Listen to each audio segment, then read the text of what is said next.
There's an uncomfortable truth most people avoid, and once you hear it clearly, you won't be able to ignore it again. The reason people keep disrespecting you is not because they are naturally bold, fearless, or dominant. It is because somewhere along the way, often without even realizing it, you showed them that it was safe to do so. That realization can feel heavy, even a bit unsettling, but it is also where your power begins, because if behavior can be learned, it can also be changed. In the next few minutes, you're going to see 5 specific forms of disrespect that quietly weaken your authority, reduce your confidence, and slowly take away your leverage. These are not loud, obvious attacks. They are subtle patterns that most people overlook until the damage is already done. And once you recognize them, you will start noticing them everywhere, in conversations, in relationships, and even in small daily interactions. If this already makes you think about certain people in your life, don't rush past that feeling.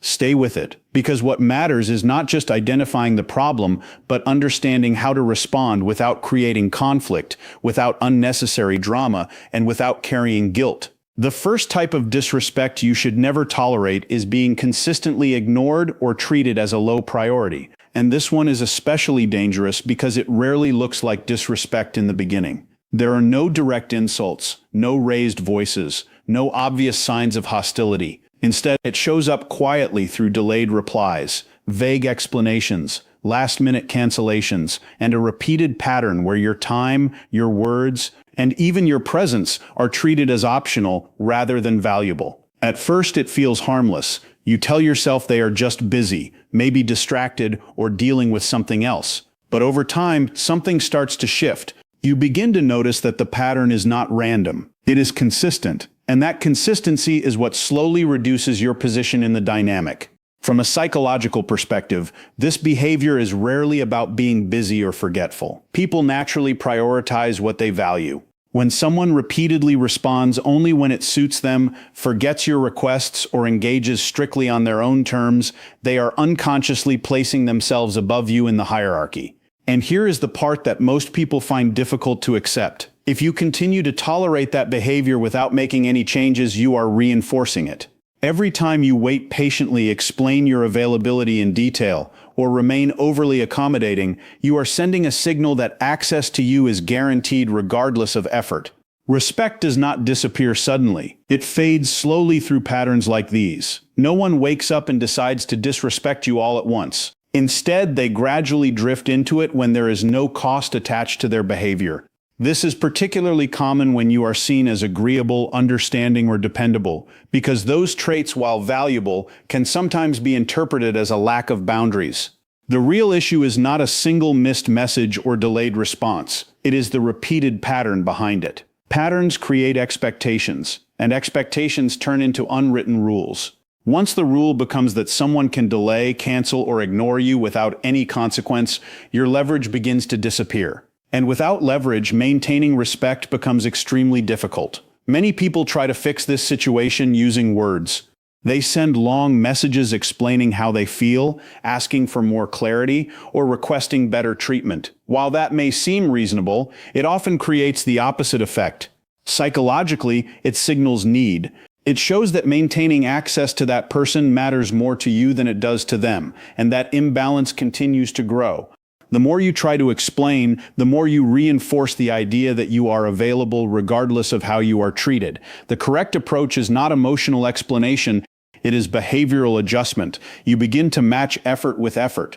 You become slightly less available, slightly less responsive, and you stop rearranging your schedule to accommodate someone who has shown that they do not value your time. This is not about punishing the other person. It is about recalibrating the dynamic. People do not change based on what you say. They change based on what they experience. When someone realizes that ignoring you leads to reduced access, slower responses, or missed opportunities, their behavior often begins to shift naturally. And if it does not shift, then you gain something even more important: clarity. Because when disrespect continues even after consequences are introduced, it is no longer confusion. It is a deliberate choice. At that point, the decision becomes yours. You either accept a lower position in that dynamic, or you remove yourself from it entirely. True power does not come from controlling others. It comes from having options. The moment you stop chasing attention and start protecting your availability, the entire dynamic begins to change. Scarcity creates value, and consistency builds respect. Once that foundation is established, the next form of disrespect becomes much easier to recognize, and it often appears in situations where other people are watching, where the stakes feel higher, and where your response matters even more than you think. The second type of disrespect you should never tolerate is public contradiction designed to undermine you, and this one operates almost entirely at the level of social psychology rather than logic. It is not about healthy disagreement, because disagreement can happen respectfully, privately, and with genuine curiosity. This is something different. It happens in front of others, often suddenly, and usually over details that are not even significant. The real purpose is not to find the truth, it is to shift perception. When someone interrupts you mid-sentence, corrects you publicly, or dismisses your point in a group setting, they are not trying to improve the outcome of the conversation. They are testing whether they can lower your perceived status without resistance. Human groups constantly adjust hierarchy in real time, and moments like these act as signals that others observe and interpret. If you allow someone to override you publicly without any response, the room does not interpret that as maturity or quiet strength. It often interprets it as a reduction in authority. Status is not defined by how you feel about yourself. It is shaped by what others repeatedly observe being reinforced. That is why this form of disrespect spreads quickly if it is not addressed. One person challenges you, nothing happens, and suddenly others feel that it is acceptable to do the same. Most people respond in one of two ineffective ways. They either become passive, telling themselves that they are being the bigger person, or they overreact emotionally, raising their voice or becoming defensive. Both responses weaken their position. The real solution exists in a narrow space between those extremes, and understanding that space is what changes everything, because that narrow space is where control, clarity, and composure come together in a way that immediately reshapes how others see you. When someone challenges you publicly in a way that feels unnecessary or dismissive, your response should not be long, emotional, or defensive. It should be calm, brief, and visible enough for others to register. You are not trying to win an argument. You are simply re-establishing your position. A short correction, a composed clarification, or even a confident redirect can be enough to close the moment without turning it into a debate. What matters is not the content of your response as much as the presence behind it. When you respond with calm certainty, you signal that you are aware, grounded, and not easily pushed out of your position. That alone discourages future attempts. At the same time, you avoid escalating the situation into something dramatic, which protects your image from appearing reactive or unstable. This balance is what most people struggle with. They either stay silent and lose authority, or they react emotionally and lose composure. The individuals who maintain respect consistently understand that authority is often preserved in seconds, not in long explanations. Public environments amplify every interaction. A small moment left unchecked can quietly redefine your role in the group. And the goal here is not dominance, it is clarity. When people understand your boundaries in a public setting, they relax around you. When they don't, they keep testing those limits, often without even realizing it. Public contradiction is rarely about truth.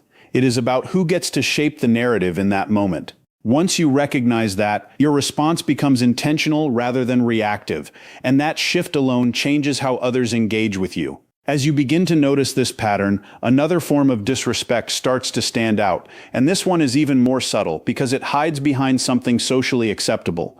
The third type of disrespect you should never tolerate is disguised insults wrapped in humor. These are the comments that seem playful on the surface but carry a hidden edge underneath. They often come with laughter, a casual tone, or phrases like, "I'm just joking," which gives the person an easy way to avoid accountability if you react. That is what makes this form so effective. It creates confusion. You feel something is off, but you hesitate to respond because you don't want to appear overly sensitive or create unnecessary tension. Over time, these small remarks begin to accumulate. A joke about your abilities, a teasing comment about your habits, or a subtle remark that questions your competence may seem insignificant individually, but together they begin to shape perception. Not just your own perception of yourself, but also how others see you. Humans are highly responsive to social signals, and repeated exposure to these comments can gradually lower your perceived value within a group. The real danger is not the joke itself. It is your response to it. When you consistently laugh it off or ignore it, you send a message that your boundaries are flexible and your dignity is negotiable. That message does not stay isolated, it spreads. Others begin to mirror that behavior, and before you realize it, the tone of how you are treated has shifted in a way that feels difficult to reverse. Addressing this does not require confrontation or aggression. In fact, reacting emotionally often makes the situation worse because it allows the other person to hide behind humor and label you as overly reactive. The more effective approach is controlled, calm, and deliberate. A slight pause, a change in expression, or a simple statement such as, "That's not funny to me," delivered without hostility, can immediately shift the dynamic. It removes the mask of humor and brings attention to the underlying message without escalating the situation. What matters most is consistency. One response might not change anything, but repeated, steady reactions create a pattern that others begin to recognize. Over time, people adjust because the feedback is clear. You are not overreacting. You are defining your standard. Disguised insults often serve as tests, not just from the person delivering them, but also within the group dynamic. Others are observing how you respond. If you allow it, your status quietly drops. If you address it calmly, your standing becomes stronger because you demonstrate self-respect without creating unnecessary tension. This balance is what builds a reputation over time. People begin to understand that you are not easily undermined, not easily dismissed, and not someone whose boundaries can be crossed without acknowledgement. That reputation becomes a form of protection because it reduces future attempts before they even begin. The principle here is straightforward, but often ignored. Respect is not established through words alone. It is reinforced through behavior. Humor can be a powerful tool for connection, but it can also be used to disguise subtle forms of disrespect. Once you learn to recognize it and respond with calm clarity, it loses its influence. And when it loses its influence, the person using it is left with two choices. They either adjust their behavior or they reveal their intentions more openly, giving you a clear understanding of the relationship. As this awareness develops, another pattern becomes visible, one that is less obvious in the moment, but far more damaging over time. The fourth type of disrespect you should never tolerate is boundary erosion. This is one of the most dangerous forms because it rarely appears as disrespect at the beginning. It often looks like persistence, friendliness, or even genuine care. It begins with small requests, small favors, or small intrusions that feel easy to accept. Someone asks for a bit more of your time, shows up without notice, or encourages you to share more than you are comfortable with. Individually, these moments seem harmless, but collectively, they begin to reshape what you consider acceptable. That is how boundary erosion works. It is gradual, almost unnoticeable at first, but deeply impactful over time. Psychologically, people are inclined to test limits. They do it subtly, observing how you respond to small requests before pushing further. If there is no resistance, they interpret that as flexibility and continue expanding the boundary. The most subtle version of this happens when the behavior is framed in a positive way. Phrases like, "I just need a little more time," or "I'm only asking because I care," or even, "It won't take long, can you make an exception," sound reasonable on the surface. But each time you agree, you are not just granting a favor. You are adjusting the boundary itself. And once a boundary shifts, it rarely returns to its original position without deliberate effort. The challenge here is that many people respond by explaining themselves. They justify why they cannot do something, apologize unnecessarily, or try to soften their refusal. While that may feel polite, it often weakens the message. Clear boundaries do not require long explanations. They require consistency. When you respond with a simple, firm statement such as, "That's not possible right now," and follow through without adding extra reasoning, you create a clear signal. If the person asks again, your response remains the same. That repetition is what teaches others that your limits are real. It removes ambiguity and prevents further testing. This approach is effective because it maintains authority without creating conflict. It does not invite negotiation, and it does not create emotional tension. It simply defines what is acceptable and what is not. When boundary erosion is allowed to continue unchecked, it leads to long-term patterns where your needs are consistently placed below someone else's priorities. Over time, that imbalance becomes normalized, making it increasingly difficult to restore your position. By recognizing this early and responding with calm decisiveness, you protect not only your time but also your sense of self-respect. Boundaries are not barriers to connection. They are structures that make healthy interaction possible, and when those structures are clear and consistent, they prevent manipulation before it even begins.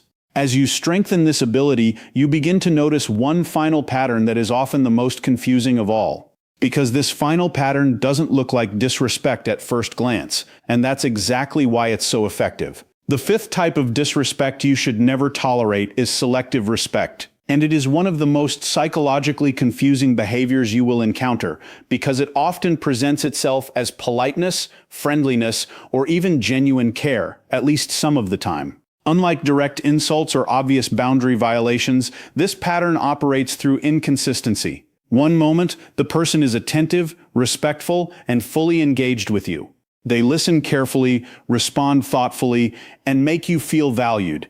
But then, without any clear reason, that same person becomes distant, dismissive, impatient, or even slightly condescending when your priorities no longer align with theirs. That shift is subtle, but over time it creates a mental loop that is difficult to break. You begin to question what changed, what you did differently, or how you can return the interaction to that earlier, more positive state. And that is where the real problem begins, because your focus slowly shifts away from maintaining your own standards and toward managing their reactions. From a psychological perspective, humans are wired to seek consistency and fairness in relationships. When those elements are disrupted, the mind tries to resolve the imbalance. Selective respect takes advantage of that tendency by creating a cycle of reward and withdrawal. The moments of kindness or attention act as reinforcement, while the periods of dismissal create uncertainty. This combination keeps you engaged because you are trying to understand the pattern and restore the positive interaction. Over time, this can lead you to justify behavior that you would normally reject. You might tell yourself that the person is just stressed, distracted, or dealing with something personal. In doing so, you begin to normalize inconsistency, and that normalization slowly reduces your sense of self-worth within the dynamic. The danger here is not just external, it becomes internal. You start adjusting your behavior to avoid triggering the negative side of the pattern, which means you are no longer acting from a position of clarity or confidence. Instead, you are reacting to unpredictability. The longer this continues, the more your perception of the relationship becomes distorted. You remember the moments of respect and overlook the moments of disregard, creating an uneven standard that works against you. Addressing selective respect requires a shift in focus. Instead of trying to understand or fix the other person's behavior, you begin to observe it objectively and respond accordingly. This is not about confrontation or explanation. It is about alignment. When the person behaves respectfully, you engage at a balanced level without overextending yourself. When they become dismissive or inconsistent, you reduce your effort, attention, and availability in a calm and controlled way. This adjustment is not reactive. It is intentional. It sends a clear message that your time and energy are not automatically available, but are instead dependent on how you are treated. One of the most important aspects of this approach is awareness. You need to recognize the pattern as it is happening, rather than interpreting each interaction in isolation. Noticing the inconsistency allows you to stay grounded in reality instead of being pulled into the cycle of confusion. Some people find it helpful to mentally note these patterns or reflect on them after interactions. This is not about overanalyzing. It is about maintaining clarity so that you do not gradually accept behavior that undermines your value. As you consistently adjust your responses based on what actually happens, rather than what you hope will happen, the influence of selective respect begins to weaken. The other person can no longer rely on unpredictability to shape your behavior. They are faced with a consistent response that reflects your standards rather than their shifting attitude. At that point, one of two outcomes usually occurs. Either they begin to treat you with greater consistency because the previous pattern no longer works, or the inconsistency becomes more obvious, giving you a clear understanding of the nature of the relationship. In both cases, you gain clarity, and clarity is what allows you to make decisions that protect your self-respect. The key lesson here is simple but often overlooked. Respect is not something that should appear only when it is convenient.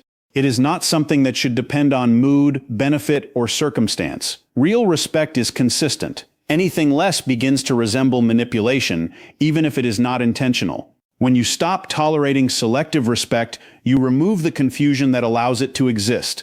You replace uncertainty with clear standards, and in doing so, you protect your dignity and your sense of control. At this point, when you step back and look at all 5 forms of disrespect together, a pattern begins to emerge, whether it is being ignored, being undermined publicly, being targeted with disguised insults, experiencing boundary erosion, or dealing with selective respect. The common thread is not just the behavior itself, it is the response to that behavior.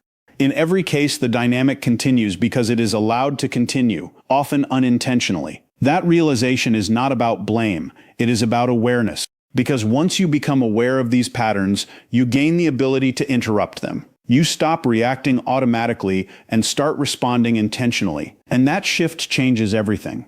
Respect is not something you demand once and receive permanently. It is something that is reinforced continuously through your actions, your boundaries, and your consistency. People learn how to treat you based on what you accept, what you ignore, and what you reinforce. When your responses are unclear or inconsistent, others fill in the gaps based on their own preferences. When your responses are clear and steady, those gaps disappear and expectations become aligned. This is why the focus throughout all of this is not on controlling other people. It is on controlling your own behavior, because that is the only part of the dynamic you truly have authority over.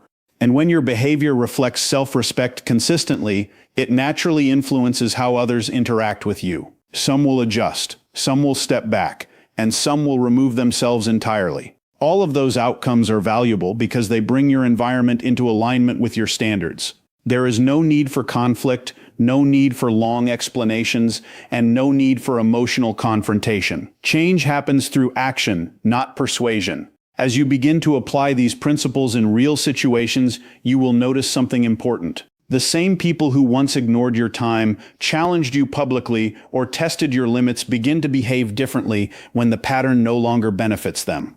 And those who do not change reveal something equally important, that the relationship itself may not be worth maintaining at the same level. That clarity is not a loss, it is a gain.